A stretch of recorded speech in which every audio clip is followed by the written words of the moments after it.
Olá, eu sou Milena Marzocchi, sou zootecnista, faço parte do time de marketing da GA Intergado como analista técnica de negócios. Hoje, nesse vídeo, nós vamos bater um papo com o Marcelo Ribas, que é o nosso vice-presidente. Nós vamos falar um pouquinho aí sobre a pecuária nacional e internacional, principalmente no quesito de sustentabilidade. Então, quando a gente pega os países da América Latina, em especial o Brasil, devido à sua grande extensão territorial, são países que têm uma expressiva produção de alimentos e segurança alimentar, de forma mundial. Então, quando a gente olha para os dados da América Latina representa 23% da produção de carne bovina mundial e 11% da produção de leite. Então, esses países que têm uma expressão do agro, principalmente da pecuária, muito forte, são alvos de sustentabilidade e preocupações ambientais, certo?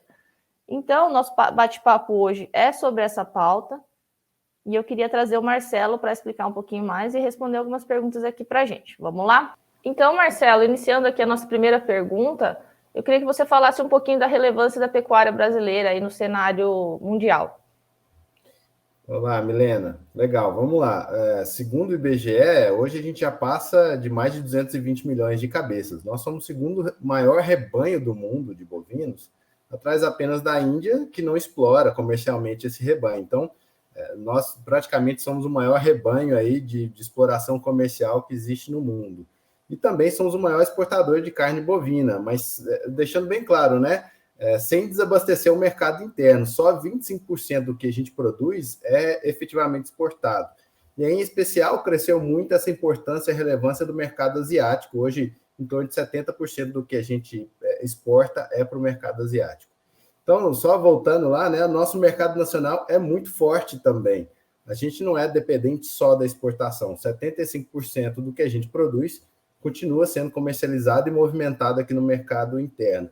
E aí um dado legal da BIEC, né, quando você pega toda a cadeia de pecuária de corte e todas as etapas que geram, que estão movimentadas para a pecuária de corte, nós estamos falando de mais de 900 bilhões de reais por ano. Tá? Então isso mostra realmente a importância da pecuária de corte do Brasil no mundo, mas também para o PIB nacional.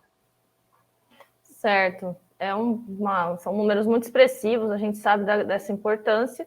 E aí também chama muita atenção com relação a quando a gente fala de sustentabilidade, certo? E aí a próxima pergunta que eu te faço, Marcelo, é o que você acha mais desafiador para o pecuarista em aderir às tecnologias que contribuem para a mitigação dos gases, né? Para fazer uma pecuária mais sustentável?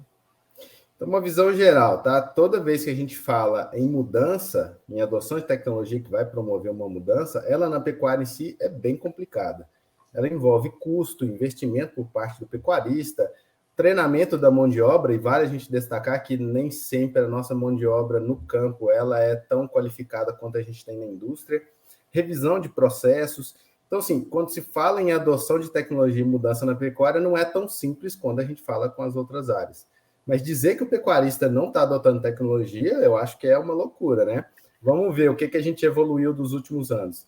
Há 20 anos atrás, 48% dos animais que eram abatidos tinham mais do que 36 meses. Hoje, nós estamos falando que só 11% dos animais abatidos têm mais do que 36 meses, mostrando que a gente, adotando tecnologia, a gente reduziu a idade ao abate. Isso realmente é um ganho de produtividade, né? A gente tirou algumas etapas improdutivas do meio do processo.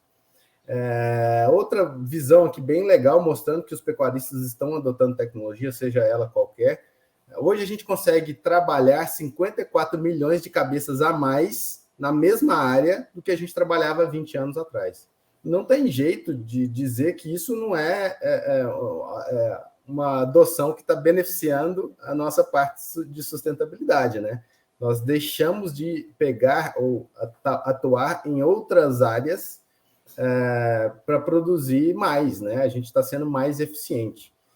Então, a adoção de tecnologia, na minha visão, é um caminho sem volta, né? As margens de lucratividade do pecuarista estão cada vez menor. Então, assim, se você não adotar tecnologia, se você não for tecnificado, você tem vários riscos aí da atividade que tem que ser mitigado, né? Então, a tecnologia ajuda em proteger desse risco aí que o pecuarista enfrenta, o risco econômico da atividade, E a sustentabilidade, ao meu ver, vai ter benefícios a todo momento. Todo momento que o pecuarista for mais eficiente, ele vai trazer benefícios para a sustentabilidade. Certo, é o famoso produzir mais com menos, né? E eu acho que o pecuarista brasileiro já está bem craque nisso, e as tecnologias vêm cada vez mais para auxiliar nisso, para essa tecnificação ficar cada vez mais rentável e mais sustentável. Como você muito bem falou, já é uma realidade dos produtores brasileiros, né? Mas o que é ser sustentável na prática mesmo, quando a gente fala de pecuária? Eu queria que você trouxesse alguns exemplos aqui do que já está sendo feito e do que já existe. Legal. Acho que aqui na empresa todo mundo já sabe, eu não sei se para o mercado isso está claro, mas eu sou entusiasta quando ele fala nesse assunto de sustentabilidade. E aí, já faz algum tempo, né, que esse assunto tá em voga por causa da COP, porque as empresas estão se movimentando e porque a todo momento está no jornal e tudo mais. E aí, durante os eventos de pecuária, eu comecei a instigar as pessoas para ver a visão delas e ver como que eles estão enxergando esse movimento, né? E a percepção que eu tive é que os pecuaristas em si estão muito perdidos. Eles ainda não sabem quais ações tomar e como eles vão ser impactados no curto e médio prazo. Mas está todo mundo falando do assunto. Isso é um fato, né? E aí, toda vez que a gente fala desses movimentos de aumento de produção, troca de dieta, adoção de aditivos, tudo isso traz benefícios para a sustentabilidade. O problema é que a gente não quantificava ou não tinha ferramentas para quantificar isso para pleitear a defesa do agro nacional. É isso que realmente a gente precisa. A gente tem ilhas de produtividade, né? A gente tem estados extremamente produtivos e outros que não trabalham com esse mesmo ritmo de produtividade. Aí não é só estado, né? Tem pecuarista que é eficiente e pecuarista que é extrativista. E aí a gente está combatendo, na verdade, a imagem do extrativismo com alguém que já é eficiente. Então, na prática, tudo que a gente fala de recuperação de pastagem, uso de suplementação, aditivo, até adoção de confinamento, são estratégias mitigadoras. Todas elas têm benefício na redução de carbono emitido versus produção de carne ou produção de leite. Então, dando exemplo, o simples fato de aumentar o ganho de peso e reduzir a idade de abate é a principal ação mitigadora. Eu estou gastando menos tempo de dias de manutenção do vivo para produzir o mesmo tanto, né? Na parte de recuperação de pastagem, quando a gente fala de pastagem degradada, que já era uma ação que técnicos e pecuaristas falam bastante, né? Eu tenho que recuperar a pastagem, que eu melhoro o ganho de peso, aumento a taxa de lotação, vou produzir mais carne por área. O simples fato de recuperar uma pastagem degradada faz com que eu sequestre mais carbono que está lá no ar, está livre lá, eu coloco isso em forragem, e eu também deposito mais carbono no solo. São todas ações que se falam muito aí sobre sequestro de carbono, crédito de carbono, mas que o pecuarista, ao longo do tempo, já vem fazendo vídeos, números que a gente acabou de falar, e a gente produz hoje um número maior de animais numa mesma área de 20 anos atrás. Então, eu acho que todas essas práticas, aditivos na nutrição, aumento de suplementação, redução de volumoso versus concentrado, são coisas que nós técnicos e pecuaristas estão para serem mais produtivos. Sim, com certeza. E tudo o que você falou vai muito de encontro com a última COP26, né? Com os acordos firmados na COP26, que incluíam exatamente isso, uma mitigação de 50% das emissões de gases de efeito estufa até 2030 e também uma recuperação de 30 milhões de hectares de pastagens degradadas, pensando sempre na melhoria da produtividade e nessa relação de emissão de metano e fixação de carbono, certo? E aí, Marcelo, quando a gente fala de eficiência alimentar e melhoramento genético, a gente sabe que é uma das tecnologias que já estão disponíveis para o pecuarista, que ajudam e contribuem na mitigação de gases do efeito estufa. Quando a gente fala da troca de um rebanho comum por um rebanho eficiente para a redução de gás metano, eu queria que você explicasse um pouquinho como que o pecuarista inicia essa troca, quais são os passos e como que ele pode fazer isso de forma eficiente, de uma forma rápida. Legal, Milena. Aqui eu acho que é o começo de tudo, tá? Apesar da gente falar de várias estratégias possíveis serem adotadas para tornar o sistema mais sustentável, mais eficiente ou mais produtivo, todas elas são uma opção, tá? Então, se você tem a opção de recuperar uma pastagem degradada ou não, você tem uma opção de colocar um aditivo na dieta ou não, você tem a opção de reduzir a quantidade de volumoso e aumentar de concentrado ou não. Mas o animal em si não é uma opção. Você tem que ter o animal. Para produzir carne e leite de bovino, você precisa de bovino. Então, para nós, eu acredito, né, que a primeira estratégia é ter animais mais eficientes. Você pode ter todas aquelas outras opções aplicadas no animal ineficiente, e aí você vai ter uma resposta menor. Ou você pode ter todas aquelas estratégias passíveis de serem adotadas no animal mais eficiente, e isso vai ser potencializado. E o conceito de eficiência é igual para tudo na vida, né? A gente está procurando os eletrodomésticos mais eficientes, carros mais eficientes e por aí vai, máquinas mais eficientes. Então, esse conceito se aplica também à produção de animal, né? A gente quer animais que sejam capazes de produzir mais ou mesmo tanto, tá? E aí o conceito é o mesmo, assim, eu quero maior produção com a menor quantidade de recursos possível. E animais que comem menos, naturalmente, vão emitir menos. Ele vai ter menor quantidade de alimento disponível para fermentação ali dentro do rumen, então esse metano entérico que vai ser produzido vai ser em menor quantidade. Porque a gente faz essa seleção baseada nos animais na mesma dieta. E também a gente vai produzir um impacto secundário na cadeia também menor. A gente vai precisar de menor área de produção de alimento, porque esses animais comem menos. A gente vai transportar menos alimento, porque esses animais comem menos e por aí vai. E aí, desde o nascimento da Intergado, agora, junto com a GEA, potencializou ainda mais, né? Porque a gente vê hoje o que a gente selecionou a vida inteira lá, desde o início da Intergado, sendo aplicado lá no confinamento, lá na fase final, junto com a GEA. A gente tem noção de tamanho que é esse impacto, né?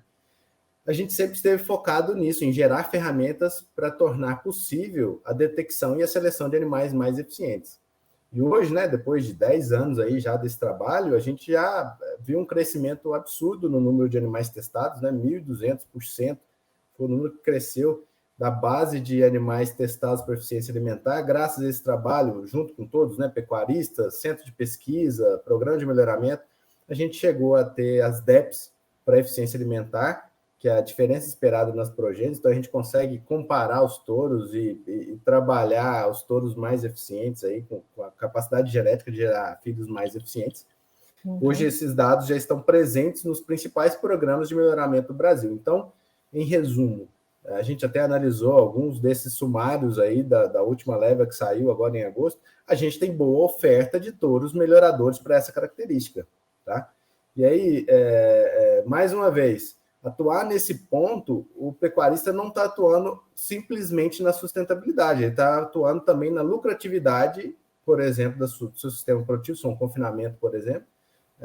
Vale destacar que o custo alimentar representa em torno de 80%, 87% pelos dados da GA no custo de produção, quando a gente tira aqui, só tira a reposição. E o que a gente tem visto nos últimos anos foi um aumento de 80% no custo da diária de nutrição. Então, a gente realmente está tocando num ponto aqui que é muito significativo, tanto para a lucratividade do confinador, para o resultado final ali, a atividade está cada vez mais arriscada, então ele tem que buscar essa eficiência, e para a sustentabilidade, eu ter um animal que tem a capacidade de emitir menos, porque ele come menos e demanda toda a cadeia uma quantidade menor de insumo, vai trazer benefícios para essa meta desafiadora que a gente colocou. Então, a pergunta que você me fez, né? Como começar? Começa pelos seus fornecedores de animais de reposição. E aí não importa se é confinador ou se é para produção a pasto, tá? Esses benefícios de comer menos faz com que você também tenha mais vaca, mais matrizes, mais bezerros de recria numa mesma área. O animal come menos, demanda menos de insumo e tudo que está ali em volta, né? Você vai ter menos área também para cuidar, etc. Então, na nossa cabeça aqui, o primeiro passo é esse: o animal tem que ser mais eficiente para que as outras estratégias também sejam eficientes na mitigação e também no resultado econômico. E isso parte de uma decisão do comprador de gado, né? Quem está buscando reposição tem que fazer uma pressão nos fornecedores de animais que seja utilizada a genética melhoradora. E hoje eu posso garantir que a gente tem excelente oferta de genética de touros para IATF, para monta natural, para todas essas condições de reprodução. Existem touros já selecionados para eficiência alimentar capazes de promover esse melhoramento na ponta da cadeia. Com certeza. É muito bacana ver essa evolução, né, Marcelo? Você pensar que há 10 anos atrás, poucas pessoas falavam disso, não era uma prática tão conhecida no mercado, e esse crescimento exponencial aí de 1.200% é muito expressivo, e podemos perceber que movimentou todo o mercado, desde o pecuarista, todas as pontas, até as centrais de melhoramento, né, os melhoristas, o pessoal que produz animais para venda, os fornecedores, e toda a cadeia. Então, esse movimento é muito importante, está sendo muito expressivo, e a tendência é aumentar cada vez mais, e a gente ter animais eficientes, cada vez mais animais eficientes no mercado, e transformando a pecuária em sustentabilidade e rentabilidade. Mas eu acho que o que fica de recado aqui para a gente é que o pecuarista precisa se tecnificar, né? Não adianta a gente falar de margens ótimas, de preços da arroba nas alturas, quando a gente tem os custos muito altos, como você muito bem pontuou, tanto da alimentação, quanto de diárias de confinamento terceirizado, né, ou boitéis. Então, fica o recado para o pecuarista, que a tecnologia vem para ajudar, vem para tecnificar, mas também pensando sempre na rentabilidade do negócio, que já é um negócio de muito risco e margens estreitas, certo? É isso aí.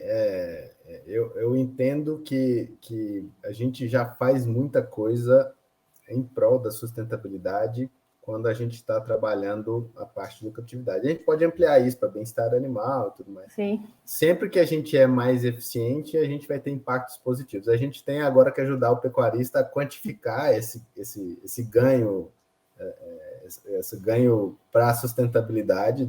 Essa é uma ideia nossa, né? A gente está sempre em defesa da pecuária e do pecuarista. A gente tem que realmente ajudar o pecuarista a quantificar esse benefício que ele está gerando para a parte de sustentabilidade em defesa do que a gente está produzindo aqui no Brasil.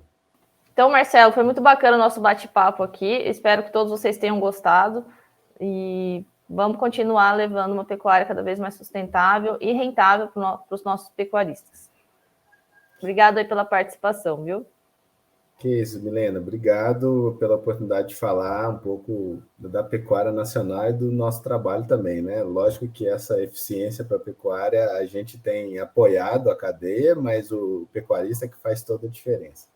Com certeza. Tá certo, então. Muito obrigada. Um abraço. Até mais.